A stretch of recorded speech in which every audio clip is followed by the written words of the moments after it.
So we're here with Professor James Paul Lee. G. Just like Sorry. the seventh letter of the alphabet. Yeah. Okay, and you just had a presentation about video game in school and how you think that will really help the society. Right. But we've had school around for I don't know how many years, like a lot of years, right? And we never really used video games in school, and we've done great things. We've been to space, we have like tall buildings, we've done a lot, right? We come far. So how would video games make it better than what it already is? Well, that's an interesting question because, at least American schools have not used new technologies very well at all. They didn't use television, they didn't use radio, they don't really use computers effectively. So I think what we're trying to do is to get our schools to change to reflect the 21st century. You are certainly right. We've been schooling a long time. The type of schooling that both Norway has and America is something that came in the 19th century. It's an industrialized, standardized, one-size-fits-all system that really was successful but made for a very different world, a world with much less chaos, many smaller problems than we have now. And so it may be the case that we're facing a time unless schools really change.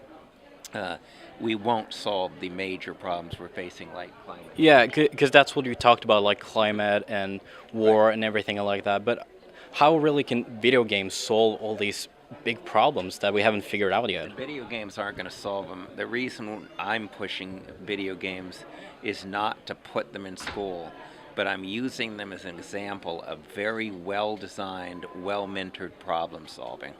So what I want to put in school before it's too late is the ability for kids to solve collaboratively with each other complex problems that require deep knowledge, collaboration with other people's knowledge, the use of very smart tools so that they can look to these problems like climate change or the global capitalism and inequality, environmental degradation, the civilizational wars, massive flows of immigrants, and be able to say, how can we make a new world? So it's not about video games solving the problems. It's about the example they give us of how to do good problem-based education.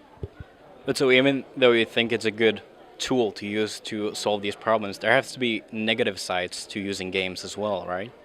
There's negative sides to any technology, right? I mean, one of the biggest mistakes people make is they say a technology, whether it's computers or books or games, are either good or bad. They're neither. It depends what you do with them. You can do great evil with technology.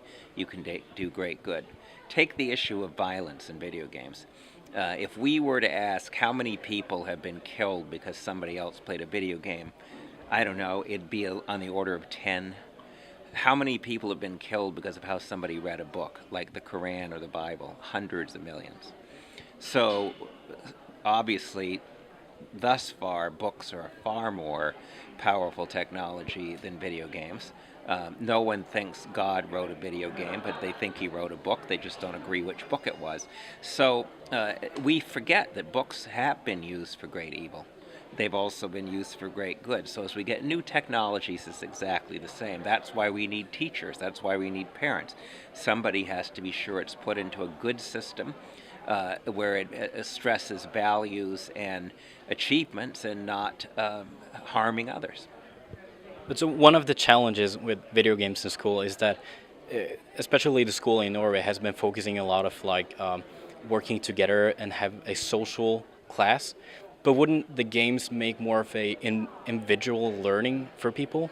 Well, people when video games got going big in the 90s said it would be an isolating technology with every kid glued to a screen. The vast majority of gamers play collaboratively. Many kids never play a game single player. If they do, it's only to get ready for the collaborative multiplayer. So that's just, it's exactly the opposite. Games, if we use them as they're used out of school, almost always the players insist on there being competition and collaboration. They also want to go to websites to change the game, discuss the game, even mod the game. So this is a very heavily socializing technology, it turns out, unlike what was predicted. Okay. Well, thanks a lot for being with us. Thank you for having me.